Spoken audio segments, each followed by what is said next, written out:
Okay, looks like we are live. I don't know if Annie's going to be able to get here to join us, but she asked me to get a stream up and running so that we could watch President Trump's address after he did his strikes in Iran.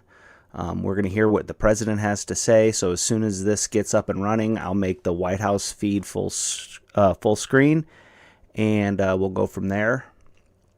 Make sure you say hi so I know that you're watching. And until then, I'll chat with y'all. So, in the meantime, I am going to go on the back end here and make some adjustments and some changes to, hey Matt, to the stream so that everything is correct with that. Hey Teresa, how are you? Let's see here. Should I create a little poll in here? Do you asking if you guys agree with the strikes? No, does it include paid promotion? No, it's not that.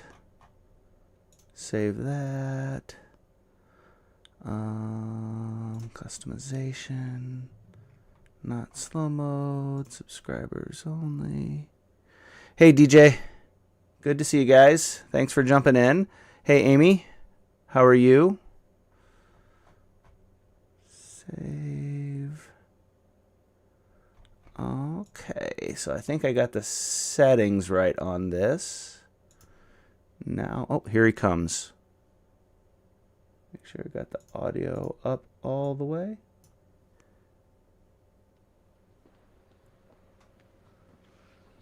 Thank you very much. A short time ago, the U.S. military carried out massive precision strikes on the three key nuclear facilities in the Iranian regime: Fordow, Natanz, and Isfahan. Everybody heard those names for years as they built this horribly destructive enterprise. Our objective was the destruction of Iran's nuclear enrichment capacity and a stop to the nuclear threat posed by the world's #1 state sponsor of terror. Tonight, I can report to the world that the strikes were a spectacular military success. Iran's key nuclear enrichment facilities have been completely and totally obliterated. Iran, the bully of the Middle East, must now make peace. If they do not, future attacks will be far greater and a lot easier. For 40 years, Iran has been saying death to America, death to Israel. They have been killing our people, blowing off their arms, blowing off their legs with roadside bombs.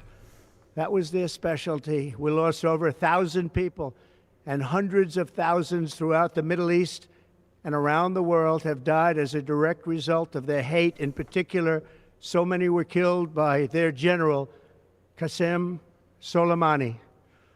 I decided a long time ago that I would not let this happen. It will not continue.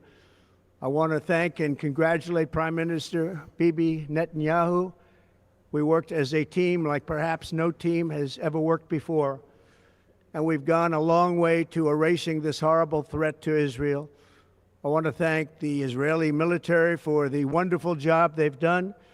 And most importantly, I want to congratulate the great American patriots who flew those magnificent machines tonight, and all of the United States military on an operation the likes of which the world has not seen in many, many decades. Hopefully, we will no longer need their services in this capacity. I hope that's so. I also want to congratulate the chairman of the Joint Chiefs of Staff, General Dan Kane, spectacular general, and all of the brilliant military minds involved in this attack. With all of that being said, this cannot continue. There will be either peace or there will be tragedy for Iran far greater than we have witnessed over the last 8 days. Remember, there are many targets left. Tonight's was the most difficult of them all, by far, and perhaps the most lethal. But if peace does not come quickly, we will go after those other targets with precision, speed, and skill. Most of them can be taken out in a matter of minutes. There's no military in the world that could have done what we did tonight, not even close. There has never been a military that could do what took place just a little while ago. Tomorrow, General Kane, Secretary of Defense, Pete Hegseth will have a press conference at 8 a.m. at the Pentagon. And I want to just thank everybody, and in particular, God.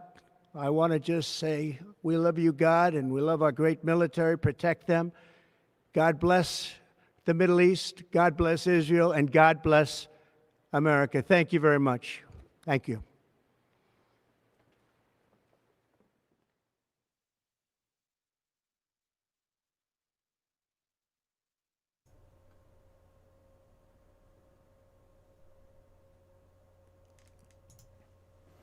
Well, and that seems to be that.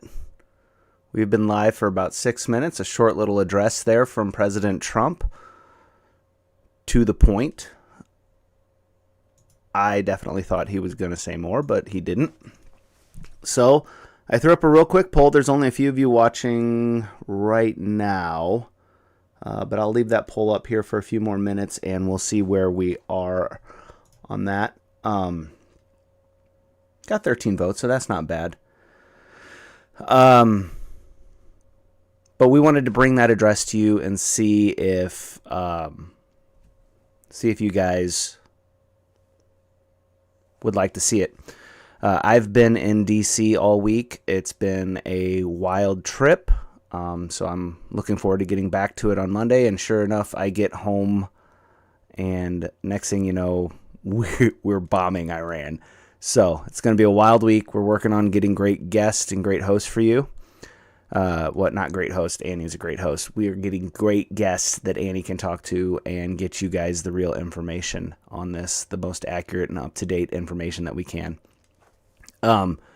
So that being said, what do you guys think? What are your thoughts on this? Go ahead and put it in the chat. I will interact with you that way. I might pull them up and see what you guys think. We'll go maybe we'll go for about 10 minutes here. Unless the chat is very good. Amy, you seem to be very excited about this. Can I play it again? Ooh, maybe I can.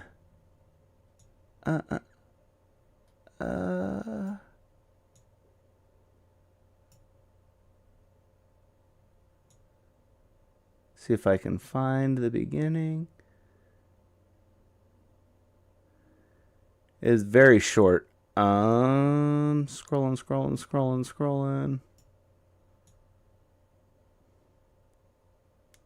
Scrolling. Okay. Yeah. Let's watch it again. Make it full screen.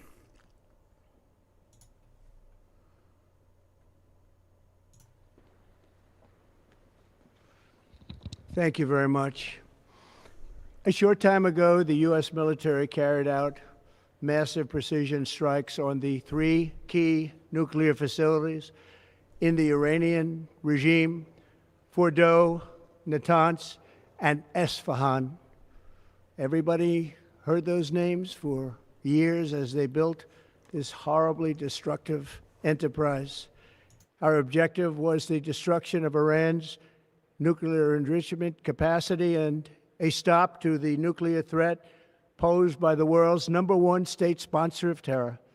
Tonight, I can report to the world that the strikes were a spectacular military success.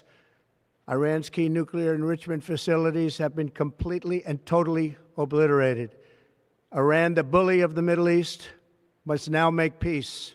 If they do not, future attacks will be far greater and a lot easier.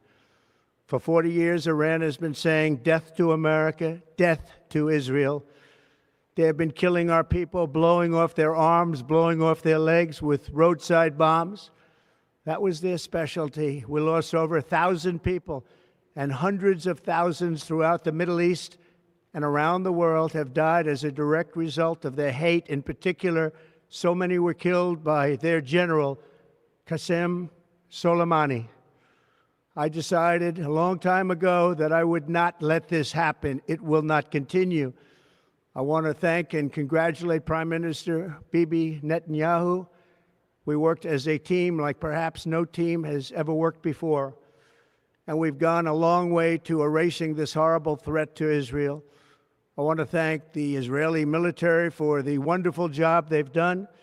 And most importantly, I want to congratulate the great American patriots who flew those magnificent machines tonight, and all of the United States military on an operation the likes of which the world has not seen in many, many decades. Hopefully, we will no longer need their services in this capacity. I hope that's so.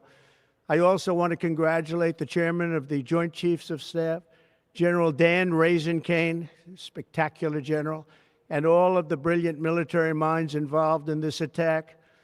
With all of that being said, this cannot continue. There will be either peace or there will be tragedy for Iran far greater than we have witnessed over the last 8 days. Remember, there are many targets left. Tonight's was the most difficult of them all, by far, and perhaps the most lethal. But if peace does not come quickly, we will go after those other targets with precision, speed, and skill. Most of them can be taken out in a matter of minutes. There's no military in the world that could have done what we did tonight, not even close. There has never been a military that could do what took place just a little while ago. Tomorrow, General Kane, Secretary of Defense, Pete Hegseth will have a press conference at 8 a.m. at the Pentagon. And I want to just thank everybody, and in particular, God. I want to just say, we love you, God, and we love our great military. Protect them.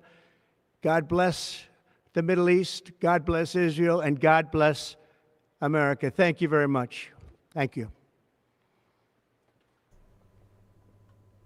And that's it. That is his entire speech. All right. So now that we've all seen this, let's get your thoughts. Some of the comments that you guys have made. Vicky says, not sure how I feel right now. Been worried so much about my nephew in the Navy. Guess we just wait and see if there are any repercussions. It's a valid concern, Vicky.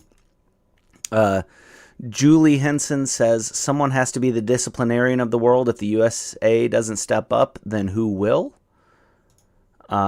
David says, I hate that this happened, but I think that it had to. Iran cannot have nukes. David, I'm in that same boat. I think that this sort of thing needs to be taken very seriously, but you can't remove any options from the table. You can't be like, well, we're just going to stay at home and not do anything about it. Let's see here. Teresa says, not concerned with Iran pounding us, more concerned with countries that may side with them. Also with who and what may come across the border for 4 years, or what came across the border. That's an important one. Sleeper cells and stuff like that. I already have seen stuff on Twitter, and I think Fox News even mentioned it. The CIA is watching and keeping an eye on suspected sleeper cells. So you guys should keep your heads on a swivel as the night and the days and the weeks go on. Terry says, was told the aircrafts came from Whitman Air Force Base or Whitman Air Force Base in Missouri. Yeah, there's two places that so these, apparently these GBU-57 bombs can only be dropped from B-2 bombers, and there's only two places in the world that these bombers are stationed. One is Whitman in Missouri, and the other one is in Guam. And the way Jennifer Griffin described it, that was that the bombers from Missouri took off and flew east, which is about a 15-hour flight, and then there were bombers from Guam that flew west. But the thought is those bombers on the west were the ones that everybody knew were taking off, so it was kind of like now this is Jennifer Griffin saying this. It was kind of a distraction to get everybody looking west while the stealth came in from the east. And then apparently, according to what Sean Hannity was saying, 2 bombs dropped by each plane, a total of 6 bombs, and it absolutely wiped out that Fordham facility. Let's see here. Amanda says, Trump has officially put us back on the map as a country that won't sit back and watch the horror. We're a strong power again. That's a great point. Amanda. One of the things that interested me about this was Hugh Hewitt tweeted out 60 days means 60 days. So if Trump says you have 60 days to negotiate, what that cannot be, especially after the last 4 years, is a hollow threat. So what this may have is a ripple effect that goes on to any other negotiations. I'm sure we're going to talk a whole bunch about this on Monday. I'm trying to get, like I said earlier, I'm trying to get some good guests lined up for that. Let's see if I missed any comments while we replayed it.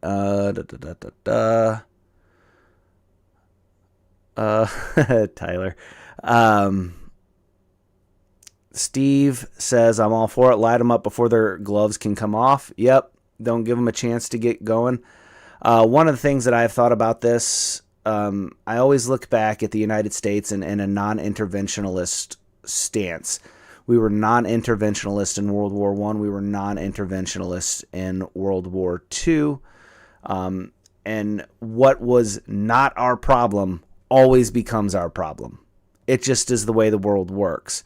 And so if we sat back and we said, Iran is not really our problem, they don't have nuclear weapons yet. They definitely want them.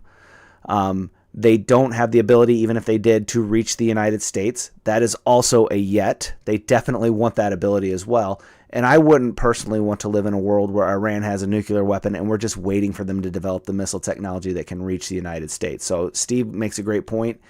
Knock them down before they can get their gloves off. Get them before they're ready to fight. I'm kind of in that. I think that these are serious things, though. I don't think that this sort of thing should be taken lightly, but I would much rather take it out now. You know, it's easier to take it out when it's small and just getting started than to wait for them to actually get it. Because then when they actually have it, then it's a big, big problem. Susan says that she thinks we need to be careful. We may have a lot of terrorist events here in the USA. That is a distinct possibility. We don't know who came across the border. I mean, if you followed our show, we were talking about this from day one. The vetting process under the Biden administration was absolutely awful, and we were catching terrorists, but we don't know how many got away. There were a lot of unknown gotaways. So one of the things I'm seeing a lot online is if you see something, say something, keep your head on a swivel, that sort of thing. Pay attention to what's going on around you. Look for these things. If something's not right, say something. It would be much better to say something and be wrong than to not say something and it actually have been something terrible. And then David here says, so glad that Harris isn't the president. Well, I wonder what the situation would be if Harris was the president. You mean that's there's so many different variables in that. But nonetheless, I am glad. So, yeah, and Amy said that Hannity is running through the last 40 years of Iran attacks on the U.S. Time to put a stop to it. All right. Did everybody get a chance to vote in the poll? If you're watching now and you haven't voted in the poll, go ahead and vote in that poll. We'll have another poll up on Monday, I'm sure, and you can tell us what you think. I don't think that there's anything more from the Trump administration on this, so I am going to go ahead and just quick scroll through Twitter, see if there's anything relevant on here that we want to address. And if we live in a different world, guys. Memes are crazy. If you see me looking this way, I'm looking over at my other screen to scroll Twitter. Let's see if this is in. Okay, here's Bibi Netanyahu. I will go ahead and share this with you guys. Present, share screen, share. Okay, this is what Bibi Netanyahu had to say. This is via Disclosed TV. I will add this to the stage, and we'll hear him. Congratulations, President Trump. Your bold decision to target Iran's nuclear facilities with the awesome and righteous might of the United States will change history. In Operation Rising Lion, Israel has done truly amazing things. But in tonight's action against Iran's nuclear facilities, America has been truly unsurpassed. It has done what no other country on earth could do. History will record that President Trump acted to deny the world's most dangerous regime the world's most dangerous weapons. His leadership today has created a pivot of history that can help lead the Middle East and beyond to a future of prosperity and peace. President Trump and I often say, peace through strength. First comes strength, then comes peace. And tonight, President Trump and the United States acted with a lot of strength. President Trump, I thank you. The people of Israel thank you. The forces of civilization thank you. God bless America. God bless Israel. And may God bless our unshakable alliance, our unbreakable faith. So that was short and to the point. One. Here we go. Solo layout. There we go. I know we make this look easy on weekdays, but it's a little more difficult than that. Stop sharing. Back to that. Let's see if there's anything else on Twitter before we go. 29 votes. It looks like this is overwhelmingly popular.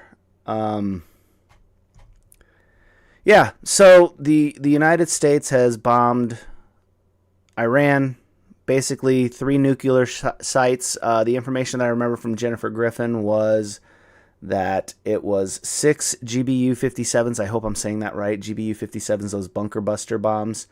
And my understanding is that they would drop one and then it would blow a big hole in a crater. It could go about 200 feet below. And then after that, they would drop another one on top of it, so it would get down into the facility. Everything that we've heard is that Fordow, or whatever it is,